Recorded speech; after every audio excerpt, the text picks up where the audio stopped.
Long day lay me low.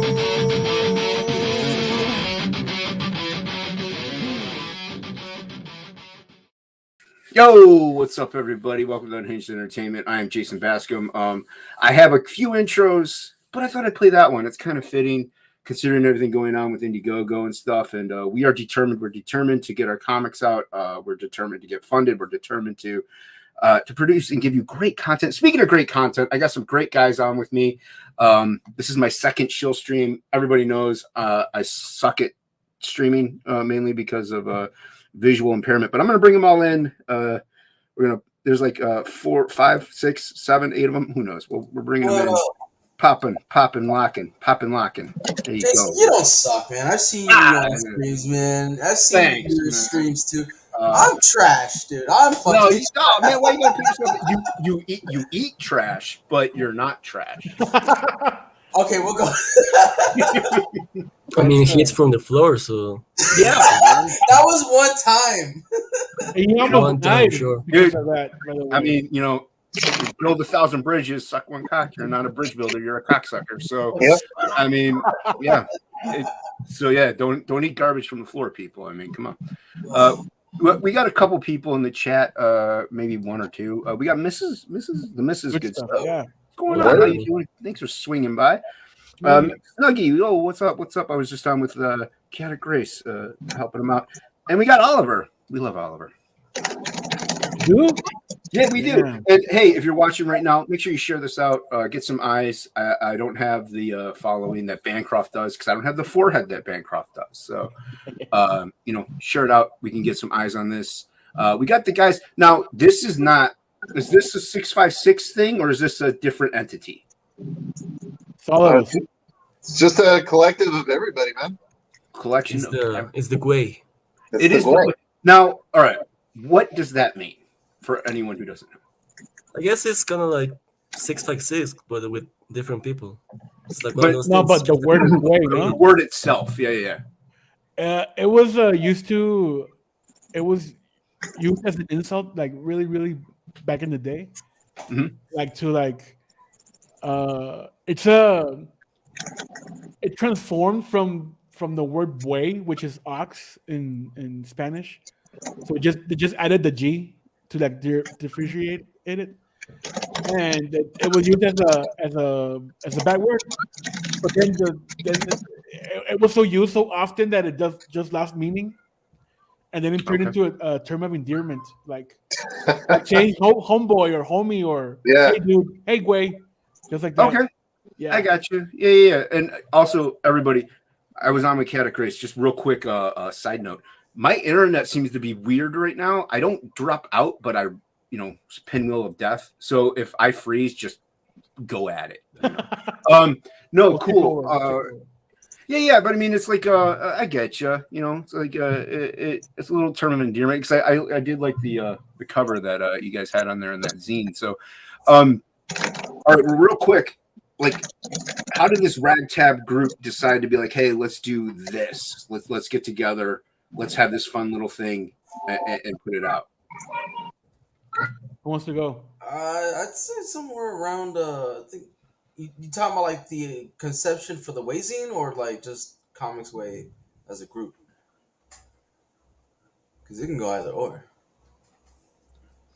Just in general, how did this get? I think it started like. I mean, for me personally, like I was just a struggling artist or like an artist looking for like work. I was just posting my art on Twitter, and then Brian saw my art and he liked it, and he hired me to draw Dwarves vs. Lion, and that's when I really my relationship with Brian began. And Brian already knew like all of these guys, so that's how I met all of these guys. So that's when we really started, all of us really started hanging out together. And like at first it was just us like talking, in chats and like sharing our stuff or whatever. And then I think collectively we all were thinking, because like we are all artists and we all make books and stuff, like we should do something together, And that was really like the beginning of the idea for the Gway Zine, because like we were all already hanging out, So because we're creators, we said, let's do a book together, And that's how it all started, Nice, nice. And now, did this come about like at what time point? Because you have Dead Stop, you have Escape or Die. Like where, like how long was this zine being like kind of developed? Was it being developed like during those stages, or was it like after everything's said and done? You guys were like, hey, we got another cool idea. One month ago, we developed this. Nice, Oh, nice. like So, several months ago, several. oh, was it? Months. I Oh, mean, when we like got together, like us four, and then Owasi, HP, Rich, we wanted to do an anthology, but it was more in the lines of just like like a sampler thing. Like, oh, I'll give you 5 pages of Undead Border, Cryptonos, and you guys do the rest, no? But we weren't like in love with the idea, so we just let it rest. Like, yeah, okay, let's get back to it later on. And then we had another meeting, but Rich was like, "Nah, dude, we gotta do something. We gotta do a zine or like something new stories and blah blah blah." And that's where we just got together and you know what? Yeah, man, let's do it like this. And I got my stack of like mini comics and yeah, we should do it like this, guys, and or newsprint or half a letter size. And then everybody started like pitching ideas and more or less. I don't know if you guys want to add something to it or. Mm, I would add, that also like we wanted to use this as like a little thing that we could do very quickly, that we could like finish very quickly and give it to people, in just like a couple of months or something, so just so that they don't forget us between campaigns, because right. each Oh one yeah. of us. Yeah, Yeah, it happens a lot, no? Yeah, yeah. you're not actually. That's not totally inaccurate because it does take a while. Like anybody who actually like making these books and stuff, it takes a long time because all of us work full time jobs, so Mhm. it takes a while to really get these even just a 48 or 24-page book put together. So you do kind of drop out of the wayside, even if you're in chats and stuff like that. I mean, you do kind of like your products and projects. They do kind of fall a little short, and people kind of do forget because this scene. It's just so jam packed with a bunch of creatives Yeah. and stuff that new things are coming in and really good things at that. And this is another thing I was curious about. Like, what made you decide on a zine itself? Why not like like a mini book, like a comic size or whatever? Made you go with the zine format? Brian? Um, it's just production wise, it's a lot quicker. One, two, it allows us to not kind of like block ourselves in or have it to be too big of a commitment. Like we know, hey, 2 pages is good enough for a zine. 4 pages is great for a zine. 6 is like max, and we can fit more stories into one.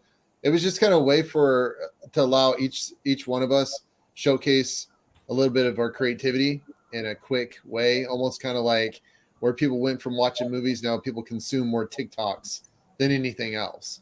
So this is kind of like the TikTok version of comic books where everyone went from doing the documentaries to basically the graphic novels, the 64 pages. Then people kind of cut them down to ash cans, and those are kind of like your 30-minute sitcoms. And now we're like, all right, well, let's do 4 pages, a bunch of stories, and now we're kind of like the TikTok of comic books. I guess would be the best way of comparing it to modern modern standards, because no one really knows. Like if I talk to the majority of the people I talk what a zine is, they go, what the hell is that? Isn't that just a magazine? It's like, oh crap, I'll never be able to tell you what it is. It's a lost art form, really. It is. So it's kind of hard to explain it. So I figure the best way of doing it is just saying it's a TikTok version of comics. Yeah, I like that explanation. That's actually really good. And so you got how many different artists on the zines? There's 4 writers. Fuck, too fucking many. Dude, yeah, right. 7 I mean, or 8, right? 7 or 8. wow, somewhere man. Yeah. else. Hey, man, I'm an artist myself. We got egos, you get more than one put together, and you can get a little bit of chaos. Surprisingly, we've been pretty chill with that aspect, no? Yeah. Yeah, I may be a fucking hater on certain things, but same, dude. Hater What we do, But that's just me, But guys.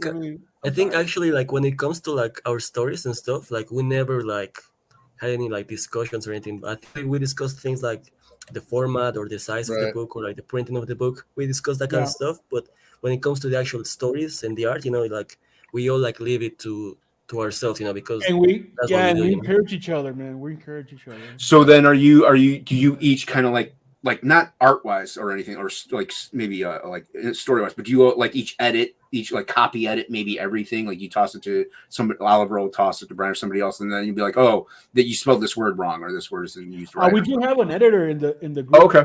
That's Dylan.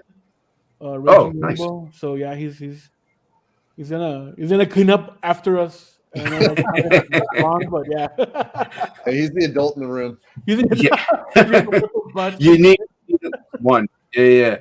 So you said 4 writers and 7 artists. Is that right? Yeah, right about that much. Really? Yeah. I mean, okay. It's me, Juanito, Darío, Domo, Rich, Esquivo. Okay. Esquivo. We got Oasi's artist, so that's 7, right? Mhm. So yeah, more or less. Nice. That's a lot of that. I mean, that's a lot to really corral. But now, and you each, it's an anthology type thing. So you each do like a few pages, and then the next person do put it. Is each zine one book, or is each like you have like different zines for each artist? Like, or is it a real thick zine?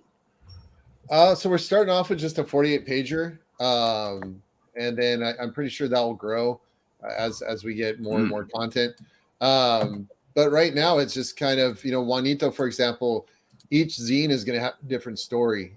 He's doing different horror stories. Some of us are doing continuous stories. One of the stories Oliver and I are working on, it's just a 4-page one-shot kind of backstory for one of our future projects. So it's kind of like all over the place. Some stories will continue. Then Rich is doing literally just a comic strip.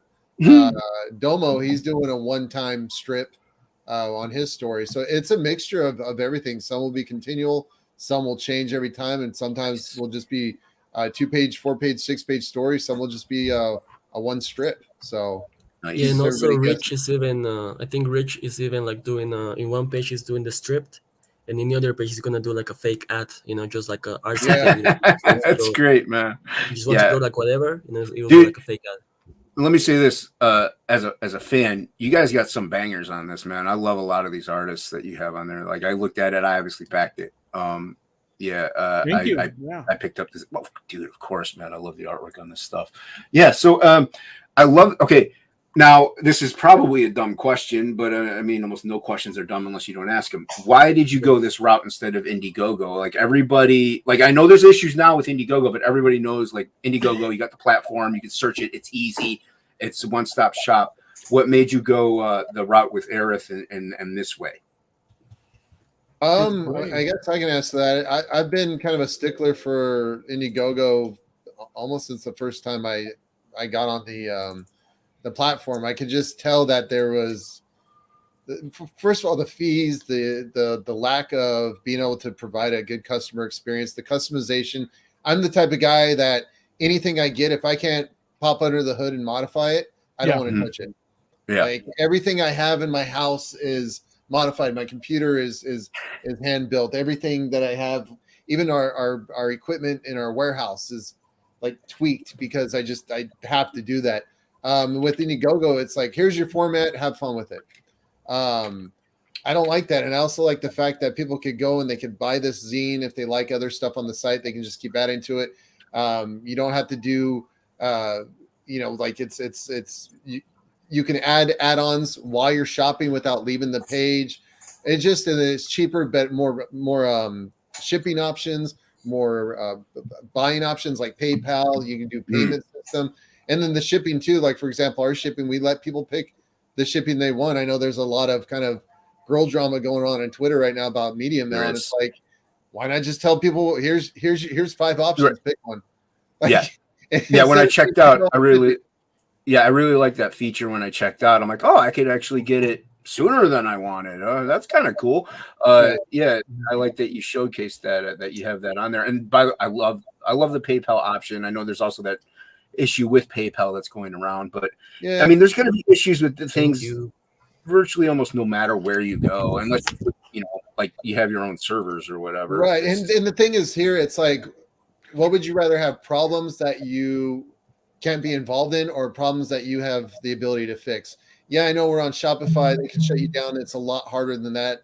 And they can't just shut you down for anything because the policies are as long as you're not selling illegal shit. That's really Right. all it is. And if there is an issue, I can contact the 24-hour support, a live contact person. I can't do that with Indiegogo. I get a fucking bot, you know? Yeah. Not only that, they take the weekends off. So Exactly too, and I don't have to worry about someone going, "Hey, excuse me, sir, but there was a boob on that page." Like Shopify's gonna be like, "So, yeah, you know, yeah, exactly. Who cares?"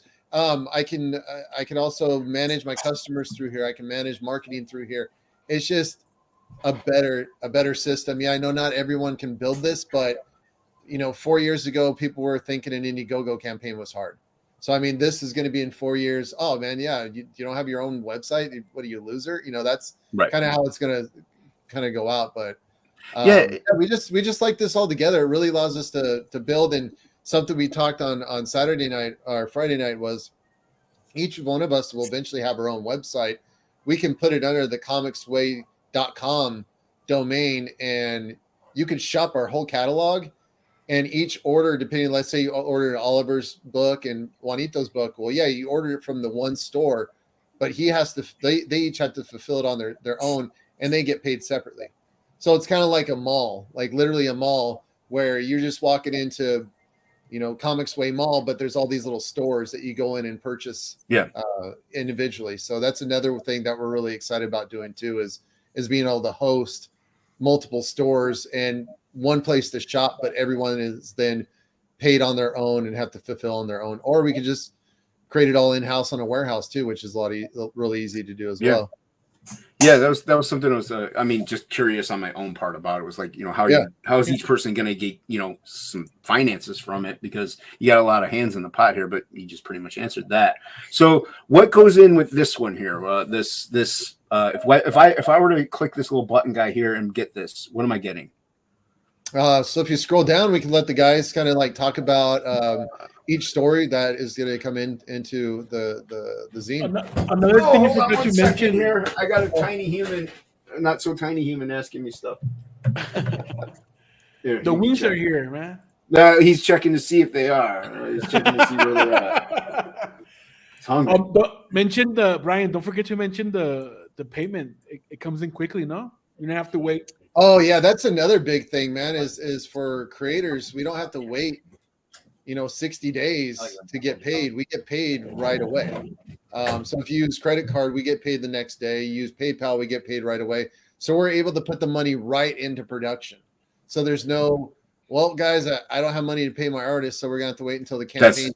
That's pretty awesome, dude. Yeah. With Indiegogo, like, I've been paying stuff out of pocket just because we want to get the ball rolling. But otherwise, you'd have to wait 2 months. Yep. Just to actually a little more, just to pay people, and that's very inconvenient, and also very, you're trustworthy than your artist, your writer, or whoever. So, and they got to trust you. It's a big issue. So that is a huge plus and perk on this. So you want me to just skip the shirts and go down? Yeah, or we can go back to this. Yeah, we can go back to this. All right, we'll go back. We'll play by ear. We'll play by ear. All right. So is this the first guy here? I like this, by the way. I like the scroll. Yeah, it's rich. Yeah, again, and being able to showcase stuff in a different manner. You see a title card, scroll over, you get to actually see a sample of the art. Yeah. So this is Rich's story, Rich Ayala, the creator of Roach Balls. This was kind of just a dumb joke that we were throwing around, hey, like spy versus spy. Well, okay, puto versus puto. And Rich is like, man, this is mine. This is up my alley. So he's got puto flaco and puto gordo. Yeah. And they're fighting over Princess Baby Mama. And the main villain is Yellow Beetle, who's this guy right here. So it's Rich being Rich. Again, Rich being unfiltered, allowing him to just do what he does best, just drawing that old school humor comics that people just don't have that mindset anymore. Rich is very punk rock. He's very hip hop, and he does it really, really well. Yeah. I got Roach Balls. It's awesome. I mean, the man is amazing. Yeah. I like this. We got going on here. This is my story. This is the first time I'm writing and drawing, I guess, my own story. Didn't trust B-Rose, yeah, huh? like I'm more into no one can. Damn it. I mean, I'm more into like creepy horror kind of things. So like what I wanted to do in each issue was to do little like Tales from the Crypt or Twilight Zone kind of like episodes, and it's just gonna be like 4 pages, and I'm gonna be telling like urban legends or like creepy stories I've heard from my country, Bolivia. And yeah, to me, like the coolest, also one of the coolest things about doing this is that I'm doing really new things with the art. I've never done this kind of art style, so Yeah, yeah. it's really good, dude. And one thing I love about this is it's multicultural. Like, I mean, that's really cool. You're getting different influences from different hemispheres of the world and different places. I love that, and it's showcasing talent other people may not even know about. You know, Exactly. it's fantastic. Yeah, and this is dope, dude. This is great Thank stuff. you. No, I'm being serious And I here. think one of the things like Juanito's mentioned a lot, like what you just said, if we find like an artist who just isn't getting spotlight, this is a perfect way to showcase their ability to our community. Like, hey, you guys are sleeping on this, dude. Like, I feel the same thing with Juanito. Is Juanito's been drawing for some time, and he's hung out in chats, and no one asked him to draw anything. And then when Doors versus Lion came around, I asked Esquivel, I'm like, hey, do you think this dude can handle a comic? It's like, yeah, I'm pretty sure. And now everyone's like, oh, hey, where the hell did Juanito come from? What's this? He's working on like 3 books. He's doing other things. People are hitting him up for commissions and stuff. And it's like, there's probably 50 other Juanitos out there that people just aren't paying attention to. Yeah, that's a great one. I love it. I love it. And what we got here? Oh, look at this. Sick. Not the mute. Not the mute. This is a Skibo story. Skibo, very well known for doing Exiled, that book with Adam Lawson and Wesley Snipes. Yep. Also, like the first time that he's writing and drawing his own story, and I think he's also going for that little like kind of like horror vibe.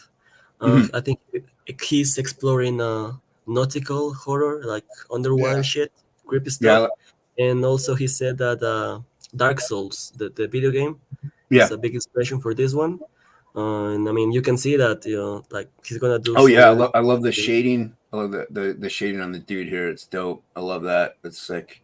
Good job on that. Yeah, that's good stuff. It's too bad Good Stuff took the Good Stuff name. Because it's a good thing to say. No, but it is. This is dope, man. I love the fact that you have all these fantastic, great creators and writers and artists. I mean, I know we have that hashtag just a writer or whatever, but I mean, without the writer and not the, make B-Rose feel good about himself. I mean, the book really, comics really don't have that story. You know what I mean? Like you can tell a visual story, okay, but a writer can really bring it all together and knock it home. So, and you got a bunch of talent in one setting. Really, really awesome. So, what do we got with this one here? Yeah, the antagonist presents "Fuck This Party." That's the comic that my bro's working on. He's using the mascots from his clothing branding and brand. I mean, into to create a comic book into comic strips. So yeah, so they're just a bunch of weirdos, man, looking to like crash a party, but I mean they're not very happy about it. So we just gotta find out why they're not happy about it. So this is pretty. It's gonna be an awesome story, man. And my brother, man, he fucking draws better than me. So that's a plus right there. That's why you're just I don't know, colorist, Ollie. Say what? Oh, fire! Shots. Say fired. what? I said that's why you're just a colorist. Yeah, no shit. But hey, you're a good colorist, so there's that. I mean, So you could suck at your job, and I mean, then again, nobody'd be hiring you then. Yeah, but no, this one is mine, dude. I'm writing this. I'm coloring it. Not even coloring it. Drawing it. Adding gray tones, half tones, whatever. nice. Yeah, Go Zombie Soldier Sturban is it's a comic I did way back in 2007. So this is the original Oh, hold on. copy. Yeah. Give me. There we go. That's you. Yeah, so it's a little fanzine I did, a little comic zine. Nice. So yeah, man. So I'm gonna take this and redo it, remix it, and revamp it. How can we get that one? This is my only copy, dude. How dare you? So All right. I am thinking of once I finish this this story, I'm going to release it as a crowdfunder or on my website. I don't know yet, and maybe do this as an add-on. Yeah, do it. I want it. The original Do it just because I want it. I don't care about anybody else. I want it. I mean, everybody has expressed their interest in getting this little ash can, but yeah, man, I'm gonna do it. So yeah, man, this story. Hey, Dylan, what's up? The story is about a cyborg, no, a reanimated corpse turned into a fighting machine, a cyborg fighting machine. So we're like finding out where he comes from, what he's doing, and in the meanwhile protecting whatever's left of humanity, right? So it's a post-apocalyptic story, lots of monsters, lots of mutants, lots of Nice. demons, aliens, whatever. Anything goes. Yeah, I like this angle you got here. It's nice. Yeah, thank you, man. And also it's an homage to like all those dark heroes that we grew up watching or reading. Yeah, Devilman, Ghost Rider, Spawn, nice. Kamen Rider, all that good shit. So yeah, man, it's a dark hero, lots of fighting, lots of blood, lots of gore. Lots of stuff that we love here in comics. Yeah, exactly.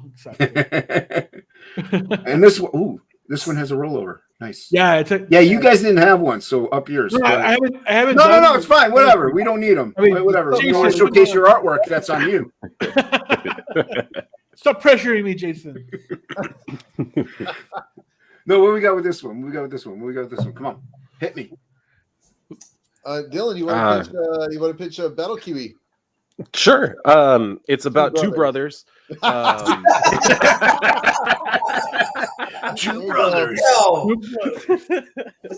No, this one, this is Owasi's story. The guy that's known for Veil Walker, which going back Veil Walker. But this is his idea about his dog, Kiwi, who is a corgi. Basically, the idea is just, John Wick, but in reverse. And what happens is, his owner ends up going missing one day, and Kiwi decides to track down answers, and that brings him into conflict with the criminal underworld. And as you can see, he ends up killing a bunch of them. So it's an awesome story. So yeah, you're gonna want to check this one out. That's pretty funny. That's great. Oh, that's so funny. Why didn't somebody think of that before? Ooh, another one, another rollover. Somebody who isn't being lazy like Oliver. So this was mine. And all right, so the next one, what do we got? No, I'm just kidding. No. Go ahead. Yeah, we're just bringing back we're just bringing back the vibe from the 2004 Van Helsing movie because just now to spite project because they never did a sequel to it. And it tells the story of Andrejo. Wait, you like the Van Helsing movie that much? I did. All right. I usually I'm not gonna kick anybody, but if I did, you would be gone, sir. No, I'm kidding. The movie's okay. I don't know if it's that great that I'd wish for it. His taste is very questionable, Jason. Yeah, exactly. Yeah, but his commitment is obviously there. I like the movie and I love the video game, by the way. All right, so tell me about your sequel to Van Helsing. Yeah, it tells the story of Andrejo patrolling the sector Transylvania after reports of people going missing and werewolf sightings. Who do you got doing the artwork? That'd be Dario Rodriguez, who was on the Sentinels. He's pretty good. He is. He's not bad. I only own like 8 copies of that, so he's pretty good. Yeah, this looks dope though, dude. It really does. And hey, people, I like supernatural stuff. I like horror, like at least horror and werewolves and stuff like that. And yeah, so but I like horror. I got the Cryptonals, but awesome. Yeah, this looks sick, man. I like it. I like the idea. I don't know why you'd want a sequel to Van Helsing, but we asked the same question. No. But I like you said, the conviction is there, and hey, your follow through is on point. So there you go. Exactly. Thank you. Well, look, and what's this one? I like this. Look at that. Look at these ladies. Everyone likes this. Hello. Ooh la la. Everyone likes boobies. This is Hell Bitches. It's basically me going back to the 80s and rethinking every horrible B-rated movie out there. Nice. It's going to have the worst dialogue you've ever read in a short story or comic book. The girls are overly sexualized, like the 80s, like just ridiculous reasons why their boobs fall out. Why everything's got to be sexual. It's just it's over the top. It kind of allows me to force Juanito to draw really fucked up stuff as a joke as well. No, it's really good though. See, here's the all right. I want to say hey to what's up to some persons going on. And hey, if you're new in the chat, hit the like button, hit the share, get this out there, get eyes on this campaign. It's beautiful. It needs the attention, and it's not on Indiegogo, so it's a little easier to back it right now. But yeah, this is what I like about, like, people are like, oh, big boobs, I'm turned off. I don't want it. It's whatever. Look at the detail. Look at the quality of it. This is really good. Like, and people tend to overlook that. And like the big boob thing is kind of like a humor. It's a tongue in cheek thing. Yeah. But if you look at the time it takes to actually do these things and the quality that's in it, people, they overlook it and they shouldn't. That's where Plago kind of falls under the radar too, and stuff like that. Like, they get lost, like, oh, big boobs, it's just smut. Right. It's like, well, no, this is fun. This is supposed to be tongue in cheek. This Oh isn't. no, this is 100% smut. This whole. All right, well then I take everything back that I said, and you know what though, it's still good though. Like, it's still drawn really well. You know what I mean? Like, it takes time to do it. And Yeah, I mean, I try to bring some some good taste to Brian's ridiculous story. Yeah. to his smut, you mean? Yeah. You tried to bring some good Yeah, taste to yeah. the So smut. I mean, Juanito makes smut into art. See, that's what I'm saying. Yeah. He's Like, he has it's stilted really- smut to art. There we go. That's how you know a good artist. They can Yeah. turn something. Smart. Yeah, they could make dirty clean again. Unlike If the they others. can get in there and grab a nip. Yeah, Yeah, and He's even making for smart this one, guys. even for this one with the art, like I guess this would be more of my regular style, the style that I use in like some of the books that I've drawn before. But even with this one, I'm like trying really like different things. Like, I've never used all the gray tones, all the screen tones. This is the Yeah. first time I'm doing that on an actual like it. book. And also I'm doing like really dynamic things with the panels, because like the story itself is so ridiculous that I wanted all the pages to look really crazy. So even with this one, I'm like trying like different things with my art. So I'm having fun like working in all the projects in this book. yeah. It's really good. This is really good artwork. And this is you got a bonus story Yeah. of what is this? So Ollie and I are working on Dorse versus Junkman. We're co-writing it. And we were sitting here going, oh, we need a 6-page prologue in the book. And it feels like 6 pages is a lot of wasted space for a comic book. So we thought, all right, well, maybe we can use some of the space in the zine to introduce some of the characters in Dorse versus Junkman in a way where we can dedicate 4 pages or 2 pages to kind of explain how they got into the situation when Dorse versus Junkman launches. And this is the Ape Apocalypse, Dorse versus Junkman story.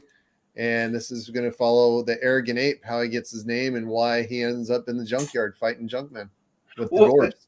And that's what's good about this is that also, like, back in the day, zines were a lot of the times used as previews for an upcoming book because people wanted to solidify their IP, and that way they get that copyright. So they would put out a little zine, a little preview of what's up and coming. And this harkens back to that in a way where, like, hey, we're going to actually introduce. I mean, you're not doing it to save your IP, but you're doing it as an introduction to your next campaign, and that's good. I like that, and why not? Now, did you? You got ARO though. Where is he ever going to come into anything? I mean, you got, why not ARO? He was in Dorse versus Lions. Oh, look at that! He made his first appearance in Dorse versus Lions. And It'd help if I backed it, but we don't know if he survived or not. He could survive anything. All right, now this is pretty cool. You all got stretch goals. Yeah, so our first one is going to be a cool cover treatment. We're thinking about doing like an old school risograph style cover where it's we say that and people are like, oh, so you're just printing a color on paper. And it's like, nah, it's again, we're trying to be artsy and almost snobbish. Like, no, we're using the old, dirty, pointless technique of putting color on a piece of paper. So we'd like to do a cool risograph, just the way it looks, the color, the saturation into the paper, because you have to use a certain type of fibrous paper for that type of ink, because it's almost like silk screening into paper instead of printing or offset. It's literally pressing ink into the paper. Right. Yeah. Nice. I like that. All right. I like this. When I scrolled down looking at your page, I was like, oh, this is cool. People can tell how far along you guys are. Yeah. How long have you guys been live? 10 days. More or less, yeah. Yeah, about 10 Yeah, and days, also I think we have way more than that, because I think Oasi already has like half his pages completely finished. I have like around 2 pages out of my 4. So I think we have. I think these were all just random numbers, right? Right, Brian? Yeah, guesstimates. Yeah, Yeah, it's just random. You toss anything you want up in there. It's fine. they're Yeah. all at 69 just for one Ethan. There you go. Keep it there, even after fulfillment. So we're gonna. So we're gonna scroll back up here because you guys got apparel. It's pretty Yes. dope. Black. And Yeah. so what we're doing, we want to do it each time we launch one of the zines is allow the cover art to be put on a shirt for a limited time. We want these to be really like street style, streetwear, where while it's up, it's available. Once it's gone, it's gone. And then people start turning this into where it's collectibles. There's more value to it. There's more collectible value to our items as we launch a new issue. So that was the whole point. Is let's showcase the artwork that was done by Domo. And once it's done, it's done. You can't get the shirt anymore. We won't offer them anymore. And so once this site goes down or whatever, like Yeah, once the site's down, then that's it. These won't be popped up anywhere. I might have to order a shirt later. I like it. I like it a lot. I was kind of hoping it was black and white on the back, but that's just my personal taste because everybody knows I'm a line guy. So Got it. yeah, but that's like I said, that's my personal taste. I'm probably gonna get it just because I like it. I used I to be love a that. line guy in my 20s. Different kind of line, but I think those would look good for your. I think your little one could rock those in school or something. yeah, I don't know if you could have a kid walking around with a dude peeing pink in a toilet at elementary school. You might. It depends on the elementary school. Yeah, that's true. You know? and you got a hoodie too. I dig the hoodie. That's pretty cool. Nice. Yeah. Now, are you guys going through like Teespring? Or are you doing this? Somebody that does them. Oh, Brian. Oh, wow. You're a one-stop shop, aren't you, man? A little bit, yeah. I may or may not have access to a lot of manufacturing tools. In this one here, you get to pick what artist you want to do a sketch. Yeah, yep. And these are 3x5 sketch cards. One of the things is people, it's hard to get a commission from Esquivo nowadays. If you can get him, it's a little pricey. You're getting stuff done by guys who don't draw that much. Like Oliver, he's always coloring. So to be able to get a sketch card from him, people like really want original artwork from Rich. This is a way of getting it.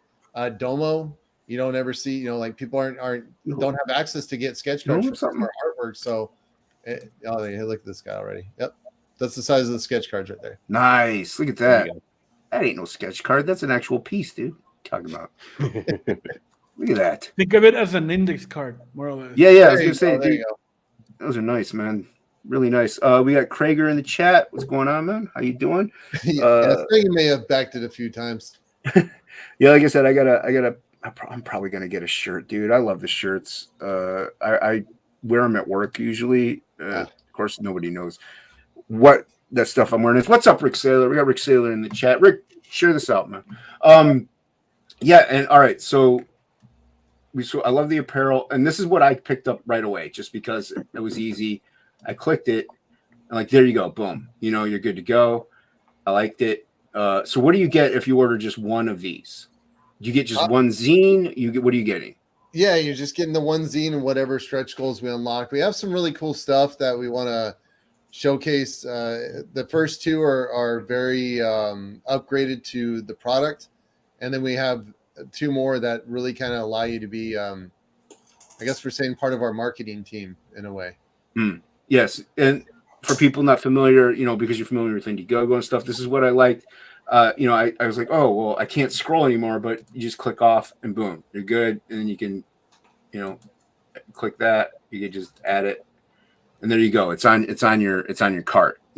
Good, really cool, really easy, very simplistic, straightforward. I really like that, man. That was a great feature. And like you said, on checkout, you can add stuff on if you want, right? Yeah. Yep. Yeah. So how long is this going to go on for? It's probably a counter. I think we got like on the timer, I think it's about 19 more days. If you scroll down just a little bit, I think there it is. 19 days or so. So like, obviously it's not Indiegogo, so you can dictate whether or not you're going to be like, hey, we'll keep this up for another 2 months after the counter is ended, like an in-demand quote unquote. Are you guys doing that? Or are you just being like, look, this is all the time you have. This is a limited time offer. This is a collectible. Get it while you can, or it's gone. I think when the timer's done, it's done, but I think we might make a one-time show pop up afterwards. So people have to stay tuned. But we won't leave it up for demand. We really want these to feel like collectibles, limited edition items. We're going to be doing an issue 2, 3, and 4. They're definitely going to be coming out. So this is your only chance of getting an issue 1. We're not going to reprint them. Our goal is to order enough to where we can test out some distribution areas. I'm in talks with some distribution companies. So what we really like to do, the end goal is to get this to a monthly at $5 plus shipping, nice. And then get advertisers in if we can get about 200 or 300 distribution centers, and we plan on doing a lot of cons. So really allowing where the advertisers are paying 99.9% of the cost, and if you want it mailed to you, you can buy it off the website. But we plan to get this in a distribution area all over the place, maybe even in Mexico too, since Ollie's got the full one down there. Yeah. That would be really sick, really sick. Now, you have a lot of different creators on this, a lot of different cats, and they each have like B Rose. He's got cerebellum, so you have a whole bunch of different. Will each of them be able to be like, hey, you know what? I want to put that as an add-on, maybe, or something like that. Would you let them, or since there's so many people, there's just too much logistics behind it as to cost, like somebody gets this percentage of this cost and stuff? I think once we get the website up, the main website, then it's possible. But we're also going to have a page in there. What are we calling it? Like the QR, like the QR bar or something. I forget what it was called, but it'll have all of our projects, and you just have to scan it with your phone, and it'll take you where you can buy it, or it'll just automatically be something where you click it and it goes to their website where it's in your cart ready to purchase. So we'll have that in this one. So Wasu, will go to his Indiegogo, go to B Rose Indiegogo, whatever campaign Oliver has up, it'll go to that one, or maybe Kryptonals will be up somewhere. And then mine will just go to Aerith to be able to get Doors versus Line and Aerith. But yeah, we'll be showcasing our side projects as well within this. So yeah, definitely there's some self-promotion, same as well, it's not shameless, because I mean you need to promote, like we're our own promoters, you know what I mean? Like we don't rely on Diamond, we don't rely on other people, Marvel, whatever. We have to promote ourselves. Like our editor maybe will promote if we're we tell them to, or our writer might, or our letterer might. But all in all, the fundamental campaign holder is usually the one that does the promoting, or the most vocal one, I should say, because some people get on streams and they're just like just did nothing. Like you got to force stuff out of them. But it's not selfless promotion, because you need that in there. If Ali has a story in this, you might be like, oh, by the way, my next Krypton book is coming out with Dario and everybody.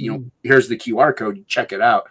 It's great advertisement, and it's something you're paying yourself for already. It's key, I think.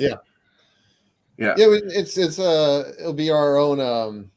It'll be our own CG now, but within our pages, and just quick QR scanning to do it. Plus, we get this out on distribution, and we are printing 10,000, 20,000, 30,000 of these. I mean, it really allows us to get it into everywhere. And advertising. Like the good thing right now is that it's black and white solid zine, right? Like the zine, yeah. So it's the cost is lower end, and that's nice for you guys, because you can print more. That's a perk. It's a bonus. It's a plus. Does anybody maybe have any artwork they want to show off, or B Rose, you want to delve more into a story arc of some kind, or on this project? Have some... All right. Well, then, what good are you? What good are you, B Rose? I don't even know what you're doing in comics right now. We can talk about what Dylan's gonna do in the zine. Yeah, hit it. Right. So I'm actually doing interviews with our cover artists. That's something that we're also going to be bringing in. As was mentioned before, this is a way for us to really be able to, highlight some artists who maybe don't get attention that they deserve. So with that, we're also going to have them do the cover, and they'll also get to redesign, the logo for the cover when they actually do it. And then I'm going to interview them to kind of talk to them about, what inspired them to get into art, what are some of like their favorite things or whatever. And then also we're going to let them show off maybe some things from their portfolio that they just liked, that were kind of cool little side projects for themselves that they never got to use for any purpose. Well, we can print it here. That way people can see some of the stuff that they're actually capable of. So we find that there's going to be a lot of use to doing this whole type of thing, but it's that more than anything is our main goal is getting to show these artists and what they have to offer. So I look forward to it because I love talking to artists. So it's going to be really fun.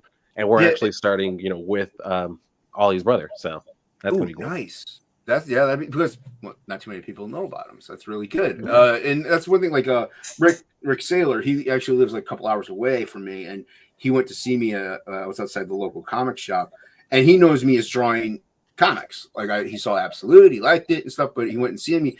And he didn't realize that I actually was doing a lot of stuff before that. So as artists, we actually, a lot of us anyway, just like to have fun and do stuff. And he was like, dude, these are, I didn't know you did actual like art stuff. I was like, yeah, dude. So like Oliver and all you guys, do you like do that? Do you have like, I know you love comics, it's your passion, it's your thing, but do you also have like, hey, I just want to draw or paint or do whatever to have fun? Do you have stuff like that you're like interested in showcasing, or like, cause he's going to interview or whatever? Are you going to like, do you have stuff like that? No, dude, I'm strictly comics, illustration, inking, penciling, coloring. Not, I abhor doing like painting. Oil, man. During art class, I get it. I was, that shit scares me, man.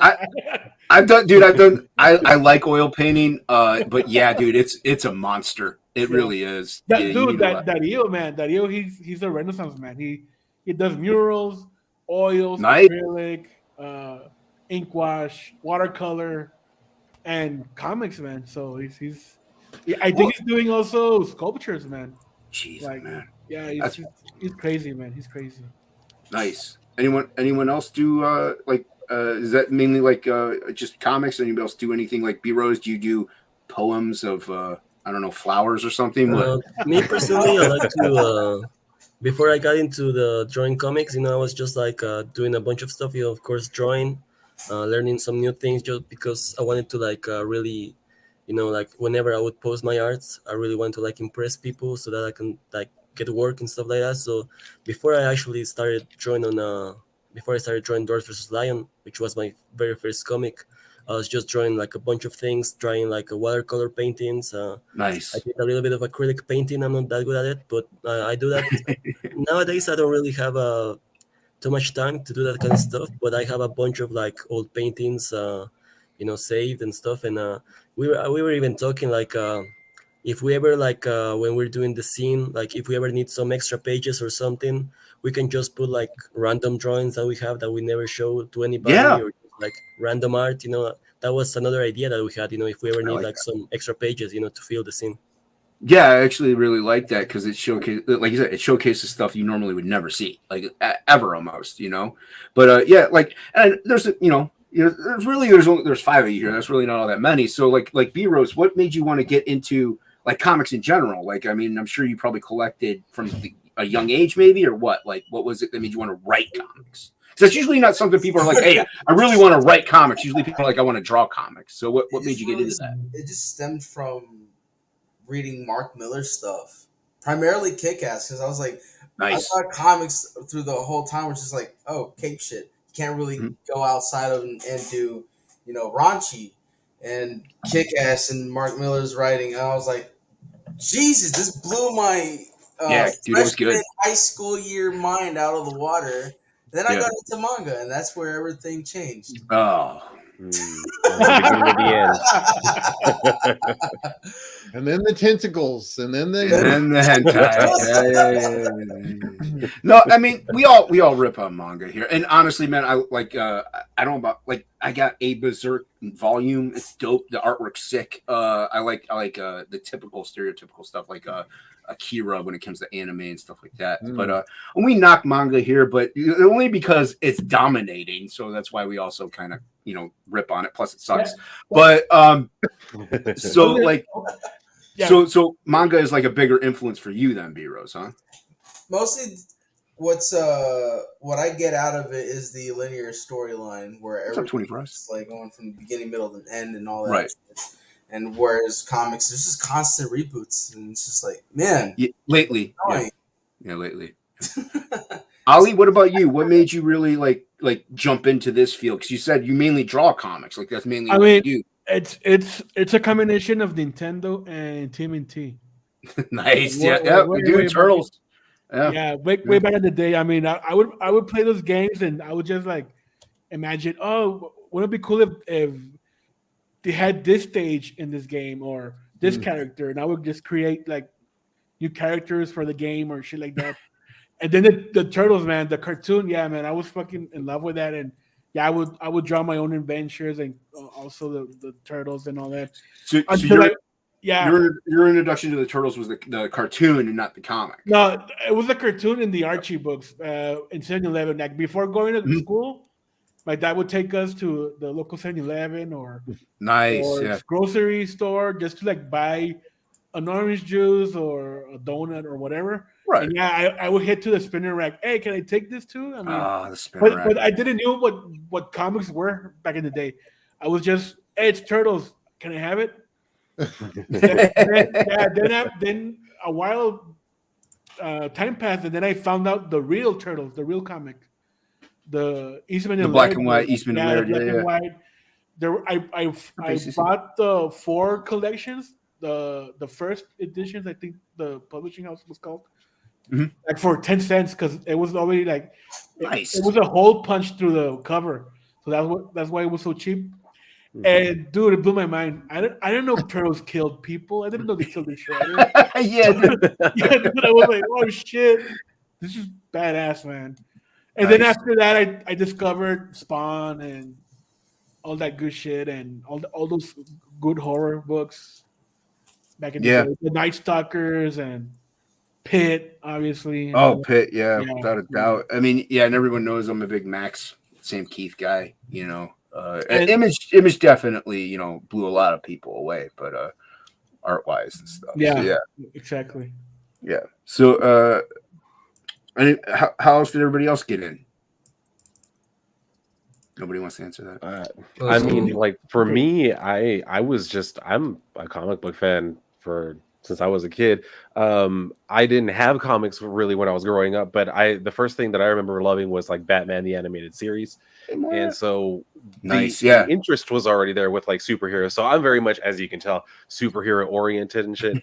But I mean, I'm someone who's just into comics, like any type of comic, horror, like supernatural, thriller type shit, like detective, whatever it is, like I'm into it because it's just, I love the entire medium of comics. I mean, obviously superheroes are most prominent and those are the stories I prefer the most, but I have some experience with just about everything. Looking through my collection, you'll probably find just about every genre of comics, some that I wish weren't there, but I have, a lot of different shit. So for me, it was just love of comics, and that's kind of what I'm hoping to bring to this entire project overall. Yeah. Exactly. I mean, for me, it was I've been drawing my entire life since I have memory. I was always drawing, but I didn't get into comics until I was in like high school, thanks to a friend. Before that, I was just drawing like cartoon characters or video game characters or just like whatever. And actually, like I was really into all the comic book characters before I actually knew that they came from comics. Like I used to watch the X-Men cartoon, the Spider-Man cartoon, the Batman animated series. I used to watch all that stuff, but I never knew that they were originally comics. Because comic culture is not really a thing here in my country in Bolivia. Right. But when I met that guy in high school, like he brought a bunch of comics, and we became like really good friends. And we kind of have this idea of like one day making our own comics, and I was going to be the artist. And that's when that's the first time I ever thought of being a comic book artist, because like I said, I didn't really knew anything about comics, so that's really where the whole thing started in high school. And So then no, yeah, go go ahead, keep going, keep going. I was just gonna say that after I finished university, like a couple years ago, I really wanted to like push, I guess, or make a reality of that goal of becoming a comic book artist. And that's when I was saying, that thing about I was just posting my art until Brian saw it one day, he liked it, and that's when he hired me to draw Dwarves versus Lion. And thanks to him, now people know me and people hire me to draw their books, and that was another reason why, like when Brian said like let's work on something together, with all the other guys too. I was like, yeah, I mean, of course, all these guys are my friends, so this is going to be a lot of fun. That's awesome, and like you said, it finally like you're now drawing comics. So a lot of your influences then growing up, since they weren't comic or related, like they were the cartoons maybe, but they were like more local artists or something, or like maybe like a Rembrandt or something like that. Like, what were some of your influences then, as you were like, what got you into art in the first place? Because you said it wasn't comics. A lot of us, it was comics. So what Yeah, made you like like? What sparked that passion? it's kind of funny that you say it because like I said, I was really into the characters because I used to watch all the cartoons. And I remember when I was a kid, I used to like go on the computer and like look for X-Men toys. For some reason I always liked the designs. I didn't Nice. know about the comics, like I said, so I used to look at all the toys, and I always loved all the costumes and stuff like that. And then when I met that friend who had comics, and we had that idea of like making our own comics, Right. I didn't know anything about the whole comic book industry. So like I remember like the first thing I did was I went on Google, and I used to search for things like top 10 comic book artists or best comic book Oh, okay, artists of all cool. time. So you And actually so did research. yeah, You had to because I actually wanted to have find like a these people. reference. Yeah, Yeah, yeah. I wanted to have like a reference of like what's the quality of like a good comic book artist, so that I could like Right. I could aspire to that, I guess. And like in all of those lists, one of the names I always remember was in like the top three all the time was Jim Lee. And I Mm-hmm. remember that was like the first guy in comics that I really look up to. And actually the first comic I ever bought with my own money was an issue of Hush, and Oh, only because it nice. had Jim Lee Like, was the artist. That was yeah, like the can't only go reason wrong why I with bought that Hush. book. Yeah. So, and then after that, I was just like buying comics that I liked the art in the cover or whatever, and that's when I really like started to discovering like new artists and stuff. Yeah, it is pretty fascinating how people like actually get into this medium and get into this like the whole endeavor. Some people, like you said, it wasn't until like high school pretty much you got into it. Some of us are like early age. Some people were born into it, molded by it. But it it's really fascinating a lot of the stories that come about and how people get introduced to such things, because comics is it's a nerd thing, but it's kind of out there. Like it's just like it's a form of storytelling that's also outdated in a way. You got movies, you got YouTube, you got all this stuff, but people are still very fascinated and very interested by this source of media. And it's something that goes along, maybe harking back to the pyramids or something, where that storytelling goes, even cave paintings and stuff. Like it's that form of storytelling that still captures us to this day. And there's something about it that just sparks our interest. And like you said, like you didn't even like, you knew about all this, you knew about the culture, but you didn't know about the source, and Yeah, you exactly. didn't find it. And like I said, once again, this is multicultural, worldwide. Everybody from different places is involved in the zine, and that's what's great about the zine. And everybody, I think, needs to go pick it up. Link is in the description below, as well as pinned to the top of this chat. Go get it, because you're gonna get all these like styles, different influences, people, different. To me, an artist also uses that's their voice, their visual voice. Like B Rose writes, like that's his voice. He's using words. Artists use visual mediums to speak, and you can learn a lot from a person by looking at their artwork.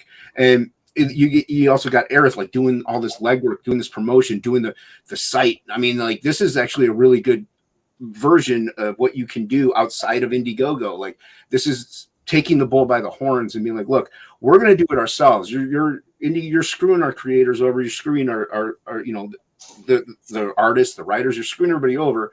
Why? No one knows, even for a glitch.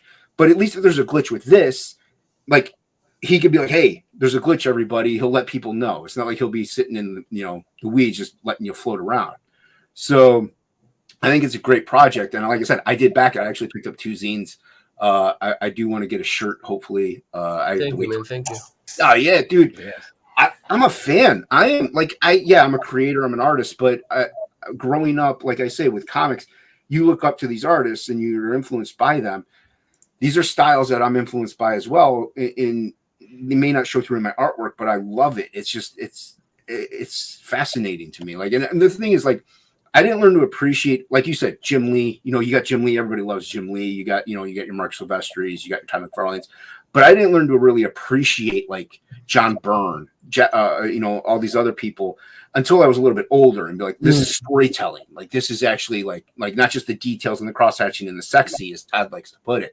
Like, you appreciate the panel layouts. You appreciate, moving the eye and the art form of that. Like B-Rose, with your word, you have to actually move your eye with your dialogue. Like you have to actually force people to go where you want them to go. So there's a lot of tricks and formats, but you don't learn to appreciate that when you're, growing up at first, maybe.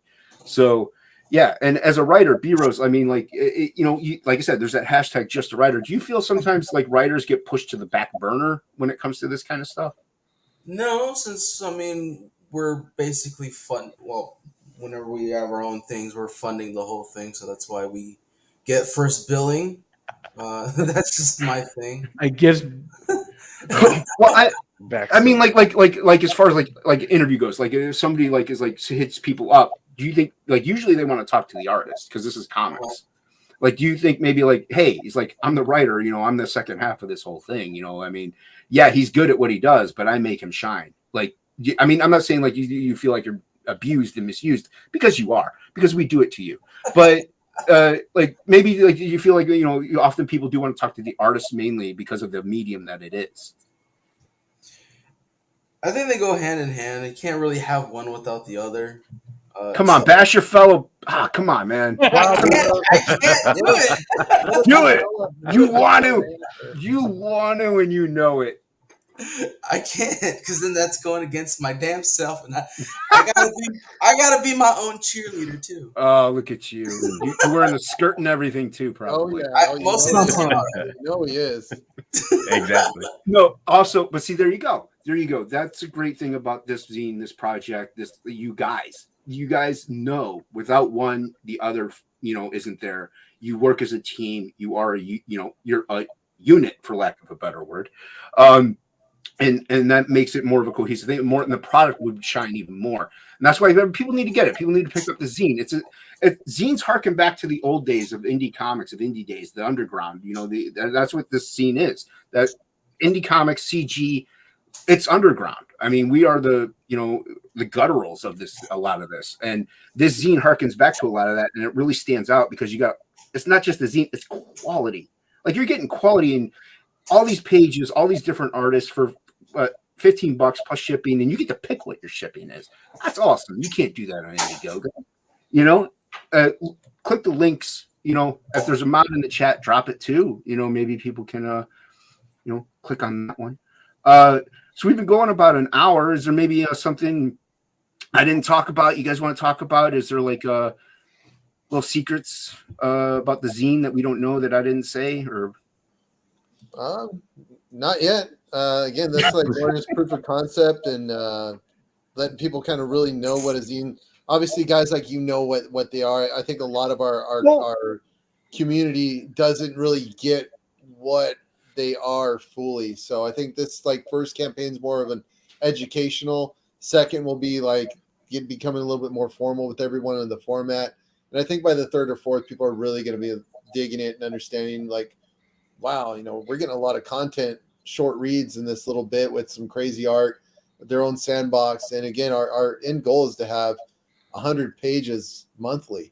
And if we can get it out with distribution and advertisers, where if you want to just buy it, it's $5 plus shipping. And I think that really kind of disrupts the whole what is really comics, now. There's so many different ways, especially when you have the ability to control your own website, control your production, control your distribution. I think it kind of changes the game a little bit. And it gives smaller guys, I think this really gives smaller guys a competitive advantage, because it's so much easier to knock out 4 pages with a bunch of dudes that you mesh with than focusing on a 64 to 100 page comic book. That takes a lot of production time to do, a lot of writing time to do, a lot of marketing. This allows us to kind of have a foot up with the pros, you know. No, I mean, I know, we're coming to the tail end of this almost, but I do want to ask, do you see people now coming to you and be like, hey, man, I want to leave Indiegogo. Can you put my book up? I mean, they won't go on my site, but I can tell them where to go. But I do know people are like, hey, how can we get off of there? I know some already are off. Eric Weathers has been off, has his own Shopify for a while. I know PTP's had his Shopify for a while. I think Mandy's working on a WordPress site. Like Luke Stone too. Yeah, Luke Stone. Like Eric July. But yeah, I think eventually people will go off and just kind of start seeing how others built it and what they did, what tools they used. And I think this will be in about a year. I think you'll see a big exodus off of Indiegogo as far as comic books goes for crowdfunding. Now, because a lot of people here, you all have books up and out there, and do you see Indiegogo getting any better, or do you think, hey, this is probably going to keep happening? We're going to try to mainly steer towards this route, solely this route, because I mean, yeah, we're still putting books up on Indiegogo, the crowdfunding, it's there, the eyes are there, but like I said, I'm not a huge channel, but it's still a stream. I might get another person, somebody may want to see, and they might be like, oh, this is a good, different alternative. I like this alternative. This is good. So maybe that person might be like, hey, did you see on his stream, he had these guys on, they had this really cool campaign. It's on the site. We could do it ourselves. So you guys see more like just Indiegogo not disappearing. It'll never disappear. But like there's Crowdfunder now, Cat at Gray State, Amanda B, she showcased that. That's another site. But with those sites, you often get a big brother of some kind. So at least if you're doing it yourself, like you guys are doing here, there's really no big brother. You're like, hey, we're going to do it. So you see a lot of people, maybe like new people coming in and be like, we can do it ourselves. We don't even need Indiegogo. Personally, I never had my own campaign or anything like that. But I guess from like an outsider point of view, I always found it like really weird how people would limit themselves, to like, they would say things, oh, we only do Indiegogo, we never do any other sites or whatever, and I always thought that limiting yourself in that sense, when you have a product that you want to promote, I always thought that was a little bit weird. And even with the scene at first, like we were saying, like let's put it everywhere, like Indiegogo, Kickstarter, the soup, whatever, but at the end we decided on the site because I guess it was more convenient and better or whatever, but we never I don't think we ever had the kind of mentality to limit ourselves to just like one website or whatever, especially when that website has so many problems, so I think more people should really open their minds to like try new things always. Yeah, and it is scary. It is scary going into new things, and but you do the legwork, you do the research. You can obviously find it out. Like I honestly didn't even know about. I didn't know about crowdfunding doing my own book on a separate site. I thought it was always Image or Dark Horse. And then my comic shop guy was like, hey, did you ever look into like Kickstarter or Indiegogo? And that's when I saw Frega streaming. That's what made me go into Comicsgate, and stuff like that. So, I mean, and that Comicsgate was like, oh, Indiegogo solely because Kickstarter was like, doing what it was doing by bashing, CGers and stuff. So, yeah, but, politics aside, money is where the key is. You want to make money. You know what I mean? Like you got to put your political viewpoints aside and be like, hey, Kickstarter's another platform. Indiegogo's doing this. Maybe I could try Kickstarter, get a little money there. Oh, Crowdfunder's a new one. Let me go over there too. Or you know what? Hey, none of this is working. I'm going to build it myself. I'm going to promote myself. I'm going to get myself out there like you guys are doing. You're showcasing this zine. It's beautiful. Like I love it. I love that. I'm a black and white line guy. I love this stuff. And that's why I picked up 2 just because I wanted to flip through one if I ruin it. That way I have a mint one. So I'm a collector. What can I say? But everybody needs to pick it up. I can't speak highly enough about this team. I mean, you guys are great. Sometimes B-Rose is too. So, but no, I mean, and we do that. We kayfabe, we bash because we like each other. We have that's what this is. It's comics. It's fun.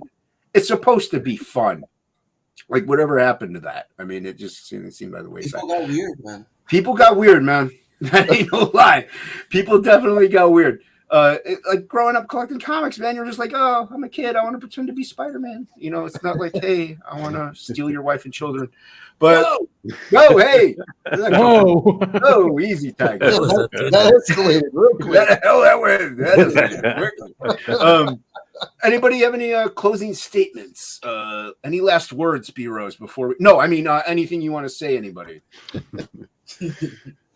Support the Way Zine. By the Support book. all of our individual By the book. projects. Link is in Follow the way. link is in the pinned, and link is also in the description below. It's better than everything else. It's better than everything else except Frog G.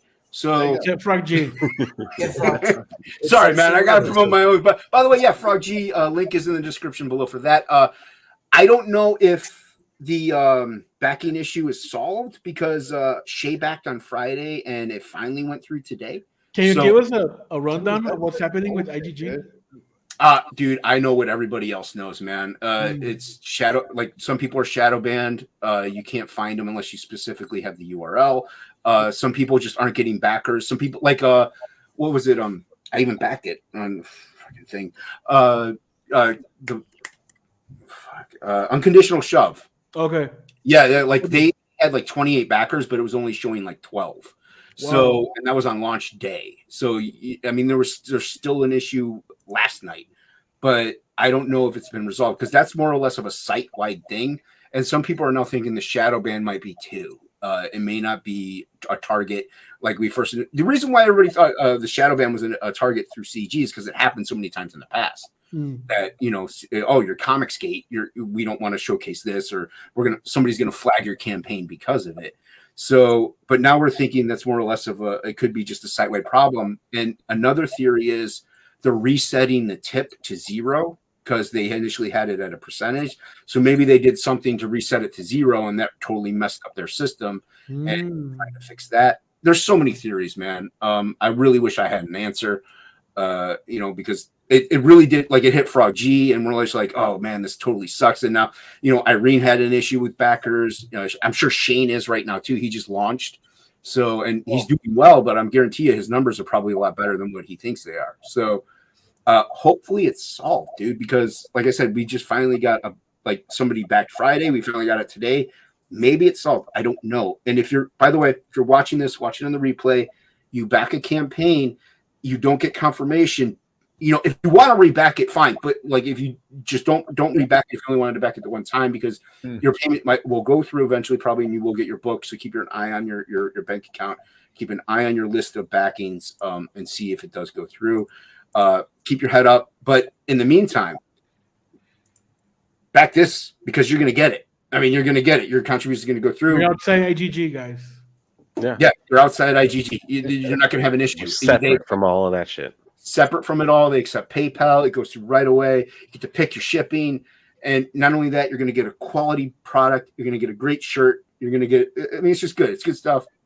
So back Frog G, and, keep your head up. Stay determined. Nothing's ever going to break us down. Oh, no. All right. Yeah. So thanks for coming on, guys. I really appreciate it. I know I'm not, a huge channel, but a channel is a channel. Dude, get you guys out there. Exactly. you're We good, appreciate man. you. Thank you. Oh, yeah. No worries. And I mean, I love all you guys. So check you all later. Have a great one. Stick around afterwards if you want.